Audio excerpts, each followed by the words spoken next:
You've probably broken at least 3 ancient survival rules before breakfast today. Not laws, not customs. Rules that, for most of human history, kept people alive. Break them today, and nobody notices. Break them 50,000 years ago, and you could die. For almost all of human history, survival wasn't personal. It was collective, and collective survival came with rules so strict, so invasive, that you would refuse every single one of them. Not because they were cruel for no reason. Because the alternative was worse. Let's go through 5 of them. And by the end, ask yourself honestly, could you actually live this way? Rule 1 starts with something you probably did alone this morning. Eating. For you, food is personal property. You bought it.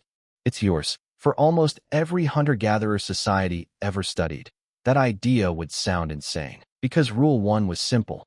Whatever you caught, you shared. All of it, not a portion, not a taste. The entire catch, distributed across the whole group. Anthropologist Richard Lee documented this among the Jew/Hoansi people of the Kalahari in the 1960s. A successful hunter didn't get to keep the biggest share. Often, he got the smallest. Why would anyone hunt at all under those terms? Let's find out. Meat spoils fast in the heat. You can't save it, can't refrigerate it, can't hoard it for later. So a successful hunt was a small window of surplus, gone within days no matter what you did. Sharing it wasn't generosity. It was the only way to actually use the calories at all, and it built something more valuable than stored food. It built debt. If I feed you today, you feed me on the day I catch nothing. Anthropologists call this a system of delayed reciprocity. Everyone banks favors instead of food. Over a lifetime, that web of owed favors was more reliable than any single stockpile. But here's the part that would break you. Sharing wasn't optional.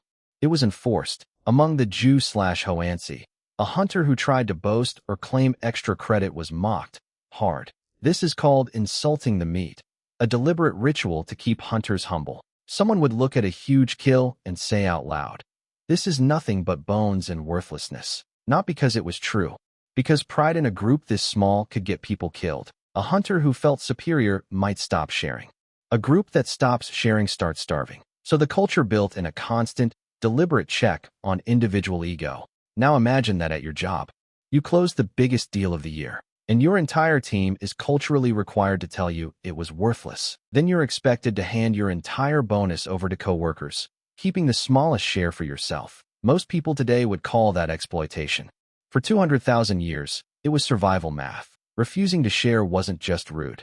In many groups, it could get you exiled, and exile, as we'll get to later, was often a slower version of a death sentence. So Rule 1 wasn't a suggestion. It was enforced by mockery, social pressure, and real consequences. You built no personal wealth, no safety net beyond the group itself. Everything you caught belonged, functionally, to everyone the moment you caught it. Modern economies are built on the opposite premise. What's yours is yours, and that's the whole point. Try telling a modern hunter or a modern employee that their biggest win legally belongs to the group. Most people, today, would rather starve alone with dignity than share everything and call it survival. Your ancestors didn't have that luxury of preference. The group's survival was your survival. There was no individual outcome separate from the collective one. That's Rule 1.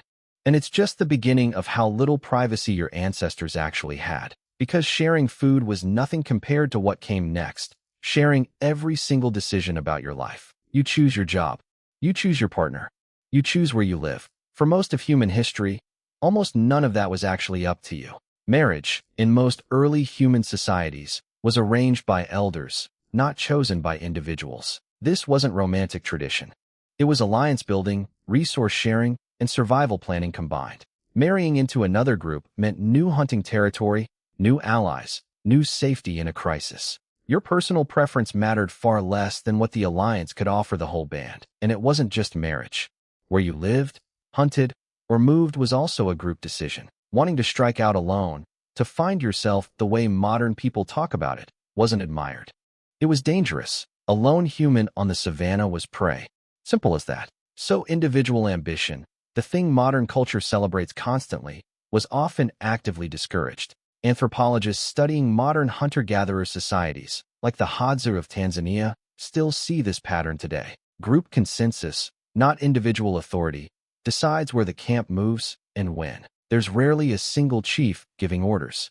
Decisions get made together, sometimes slowly, sometimes loudly. But once the group decides, individual disagreement doesn't really change the outcome. You could voice your opinion.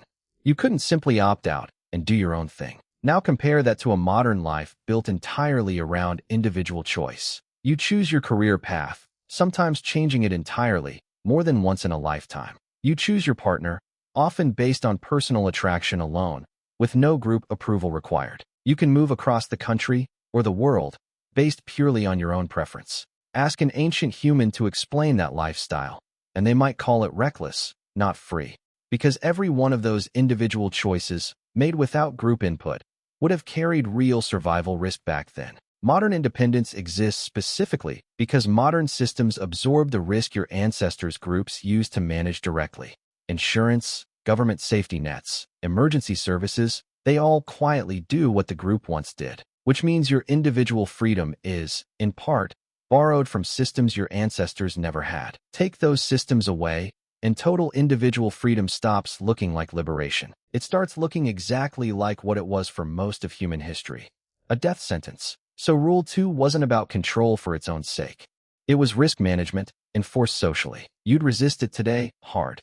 Most people would call it a total loss of autonomy. Your ancestors would call it Tuesday and move on to the next problem, which was privacy, or the total lack of it. Rule 3.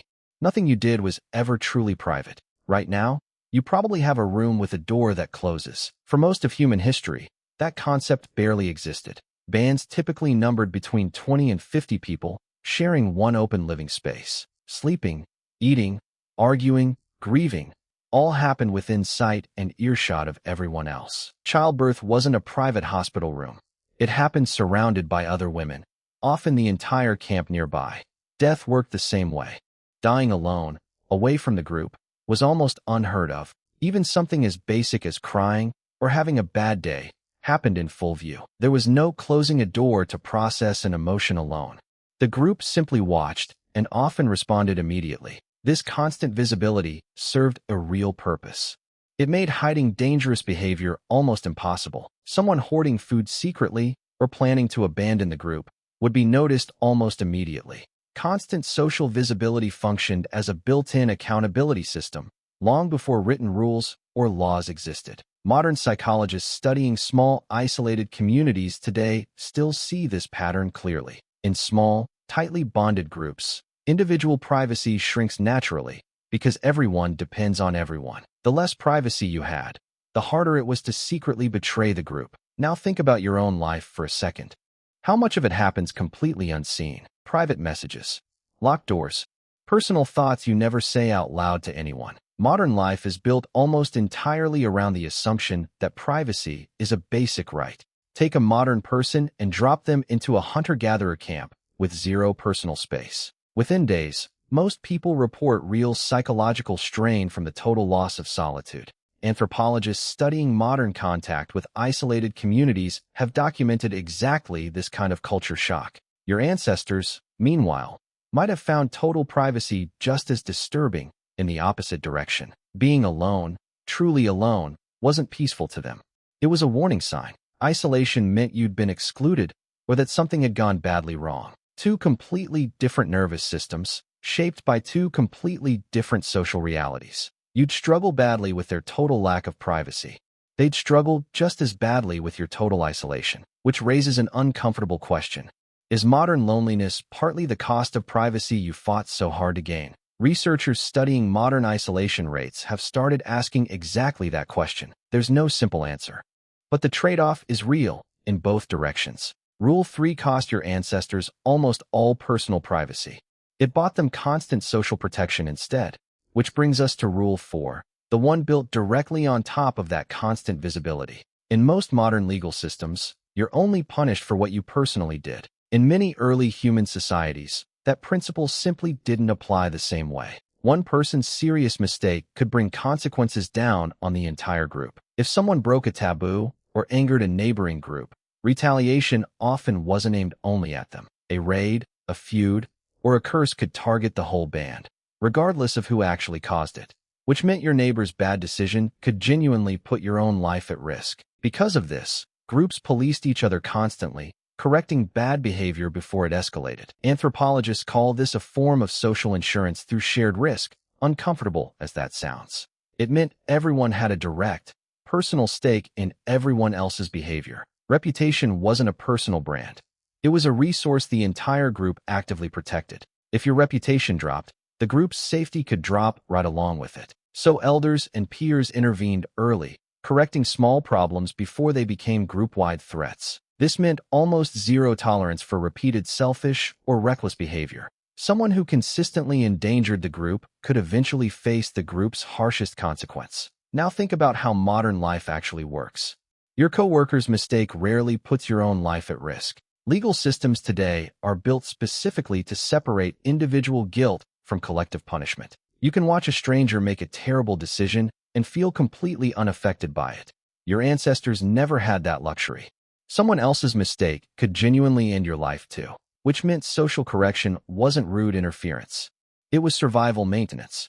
Try imagining your neighbors today correcting your personal choices with that level of intensity. Most modern people would call that harassment, or worse, an invasion of personal rights. For your ancestors, that same intervention was simply how the group stayed alive. There was no separating your personal freedom from the group's collective fate. Modern individualism only works because modern systems can absorb one person's failure without collapsing everyone else. Your ancestors' groups were too small, too fragile, for that kind of buffer to exist. So Rule 4 wasn't about controlling you for its own sake. It was about protecting everyone from any one person's mistake. You'd resist this today, immediately, and probably call it deeply unfair. Your ancestors would call it common sense, the same way you'd call locking your front door common sense. Which brings us to the final rule, the one that made every other rule enforceable at all. Rule 5. Exile wasn't a punishment. It was, functionally, a death sentence. Today, if you get fired or ghosted by friends, you feel hurt. You don't feel doomed. You still have shelter, food, water, and modern systems that don't care whether anyone likes you. Your ancestors had none of that safety net. The group was the entire infrastructure of survival. Being cast out meant losing access to shared food, shared defense, shared knowledge, all at once. A single human, alone on the savannah or in dense forest, faced predators, starvation, and exposure with zero backup. Anthropological studies of surviving hunter-gatherer groups suggest solo survival past a few weeks was extremely rare, which meant every single rule we've covered was ultimately backed by this final threat. Refuse to share food. Refuse the group's decisions. Betray trust while everyone's watching. Do any of it repeatedly, and exile became a real, terrifying possibility. Some societies formalized this. Certain indigenous Australian groups had documented practices of banishment for serious offenses. Historical and ethnographic records describe banished individuals rarely surviving long-term alone. This wasn't unique to one culture. Versions of exile as extreme punishment appear across human history. In ancient Greece, ostracism could banish a citizen from the city entirely, for years at a time. It wasn't always a death sentence there. Cities existed to take in exiles, but it was still deeply feared. In earlier, smaller foraging bands, there often was no neighboring city to run to, just open land, unfamiliar territory, and rival groups who owed you nothing. This is why belonging wasn't just emotionally important to your ancestors. It was a literal survival requirement. Modern psychologists argue this history is exactly why social rejection still feels so physically painful today. Brain imaging studies show social rejection activates some of the same regions as physical pain. Your brain still reacts to exclusion like it's a genuine threat to survival, even when it isn't anymore. That sting you feel from being left out of a group chat has ancient, brutal roots. Your nervous system doesn't know the difference between social media exclusion and actual ancient exile. So the discomfort you feel from rejection isn't oversensitivity. It's an alarm system built for a much harsher world, which means Rule 5 never really disappeared. It just lost most of its actual stakes. You can survive rejection today. Your ancestors, in most cases, genuinely could not. And that difference in stakes is exactly why they enforced every earlier rule so relentlessly. Sharing food, following group decisions, accepting zero privacy, absorbing collective blame. Every rule existed to prevent the one outcome nobody could actually survive alone. Exile wasn't cruelty for its own sake. It was the group's last resort against a threat it couldn't otherwise remove. And it worked precisely because everyone genuinely understood what being alone actually meant. You live in a world where none of these 5 rules are truly enforced anymore. You can hoard resources, make purely selfish choices, guard your privacy fiercely, and reject group consequences entirely. And in most cases, you can do all of that and still survive perfectly fine. That's not a small shift in human life. That's one of the biggest shifts in human history. Let's put the whole picture together. Rule 1. Share everything you catch, or risk losing your place in the group. Rule 2. Accept the group's decisions about your marriage, movement, and role without much personal say. Rule 3. Live with essentially zero privacy, every moment visible to everyone around you. Rule 4. Accept that someone else's mistake could bring consequences down on you too. Rule 5. Understand, at all times, that being cast out meant almost certain death. 5 rules. All of them brutal by modern standards. All of them, at the time, genuinely life-saving. You live, right now, in one of the only moments in human history where none of them are mandatory. You can hoard, choose freely, close your door, avoid blame, and reject anyone you want. And modern systems, hospitals, governments, supply chains, quietly absorb almost all of the risk that used to fall on the group. That safety net is so effective, so invisible, that you rarely even notice it's there, until, occasionally, it isn't there.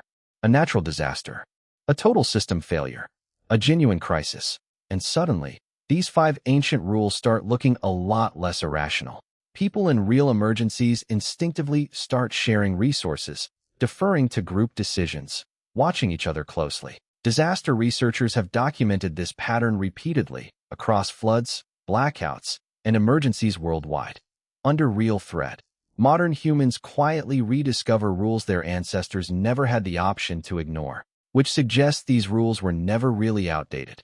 They were just waiting for conditions to bring them back.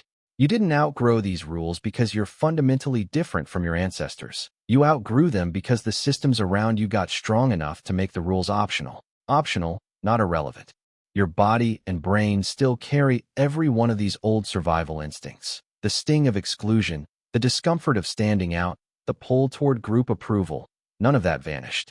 It's just running quietly in the background of a life that no longer technically needs it to survive. So next time you close your door, keep your winnings to yourself, or ignore what your neighbors think. Remember that for almost all of human history, every single one of those choices could have gotten you killed. You're not living against your ancestors' rules out of ignorance. You're living in a rare exception they never had. An exception built on hospitals, supply chains, laws, and systems most people never even think about. Take those systems away completely, even briefly, and you'd relearn these 5 rules within days. Not because you'd choose to. Because survival, stripped of every modern comfort, would demand it again. Your ancestors didn't follow these rules because they lacked freedom. They followed them because freedom, back then, was fatal. You live in the freedom they built, rule by rule, sacrifice by sacrifice, for 200,000 years. Try to remember that, the next time freedom feels like it's always been yours.